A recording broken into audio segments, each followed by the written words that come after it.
Bonsoir à toutes et tous. Si je suis la présidente d'un jour sur Mediapart, c'est avec la lourde responsabilité d'essayer de représenter les premiers de corvée. Celles et ceux dont certains ont découvert le caractère indispensable face à l'épidémie. Je parle des soignants, comme moi, infirmière en Seine-Saint-Denis, mais aussi de tous les autres travailleuses et travailleurs de l'ombre, avec ou sans papier, qu'ils soient livreurs, éboueurs, transporteurs, caissières, femmes de ménage et aides à domicile. Je dois avouer qu'il n'a pas été très simple d'écrire les vœux d'une année qu'on aimerait pouvoir en grande partie effacer de notre mémoire. Pas simple non plus, une nouvelle fois de s'exprimer sur une situation qu'on a inlassablement rabâchée. Car oui, si ce virus est entré par effraction dans nos vies, il l'a malheureusement fait en validant le constat porté pendant des mois par une mobilisation hospitalière sans précédent. Un mouvement dont le seul but était d'obtenir les moyens nécessaires pour vous soigner et qui redoutait la situation actuelle. Avoir fait face à autant d'aveuglement, d'entêtement et de mépris rend la situation plus cruelle encore. Si année après année, chaque attaque contre l'hôpital a laissé des traces, le Covid, lui, a laissé derrière lui un cratère. Je pourrais vous faire une liste de toutes les choses immondes vues et vécues durant cette crise, mais aussi celles qui rythment notre quotidien depuis bien trop longtemps. Elle serait longue, elle parlerait des morts, de peur, d'injustice, de fatigue et de larmes. Des situations où tout ne tient qu'à un fil, où on nous a même nié le droit d'avoir des limites. Mais ai-je réellement besoin d'en passer par là pour vous faire comprendre ? Je sais que pour certains d'entre vous, le message s'est brouillé. Il y a eu un certain nombre d'experts en rien, donnant un avis sur tout, mais aussi de la culpabilisation, de l'infantilisation, et voire même des insultes. Pourtant, qui parmi nous n'a pas été un jour déstabilisé par ce virus ? D'autant plus lorsque la communication gouvernementale a été mensongère et désastreuse, et ses actions irresponsables et dangereuses. Ce soir, vous entendrez l'autre président user de tout un tas de superlatifs pour nous qualifier.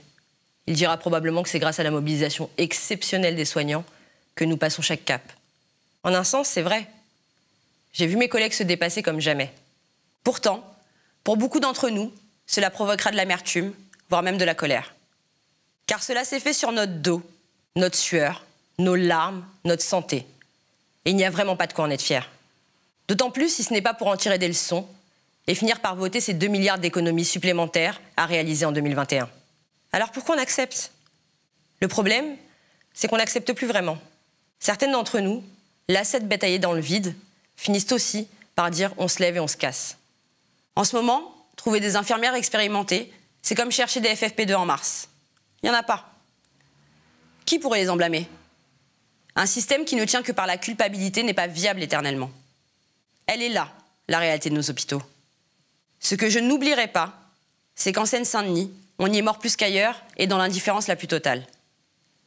Justement parce qu'on y concentre les premiers de corvée, fragilisés par des maladies, des conditions de vie et un accès aux soins médiocres. Ces personnes qu'on a continué d'exposer au nom de la sauvegarde d'une économie dont nous ne sommes même pas les bénéficiaires. Je n'oublierai pas non plus que votre première réaction fut d'essayer de trouver des moyens d'exprimer votre solidarité. Mais tout comme notre mouvement pour défendre l'hôpital, je suis désolée d'avoir à vous le dire, cela n'a pas suffi. D'ailleurs, une petite accalmie, elle, a suffi pour que l'autre président, comme tant d'autres avant lui, nous reparle d'organisation et non de manque de moyens. Si cette année s'achève avec une perspective de vaccin contre le Covid, où est celui contre les autres maux de nos sociétés qui nous rongent ? Le racisme, les violences policières, la chasse aux réfugiés, la pauvreté, les dérives autoritaires. Le Covid ne doit pas être un prétexte à la restriction des libertés ou au reniement des promesses d'égalité. Au même titre que les autres enjeux, qu'ils soient climatiques, économiques ou sociétaux, la question de l'hôpital n'est pas indépendante de celle du monde dans lequel nous souhaitons vivre. Nous sortons donc de cette année lassée et changée. Nous avons dû apprendre à vivre avec nos peurs et nos doutes, mais cette année nous a aussi montré que face au danger, la solidarité est vitale. Que face à l'injustice et aux mensonges, nous ne pouvons pas nous permettre de nous taire. Je devais ici vous délivrer un message d'espoir, mais je me garderai bien de tout pronostic pour l'année 2021, car c'est à nous de l'écrire. Si elle laisse entrevoir des aspects de plus en plus sombres, elle porte aussi en elle la nécessaire promesse d'un autre monde. Alors je nous souhaite de vivre ces moments où on relève la tête et où on peut sentir la force de l'énergie collective. Ce soir, mes collègues s'occupent des moins chanceux d'entre nous. Je nous souhaite de réussir à nous protéger les uns les autres, parce que nos vies en valent la peine.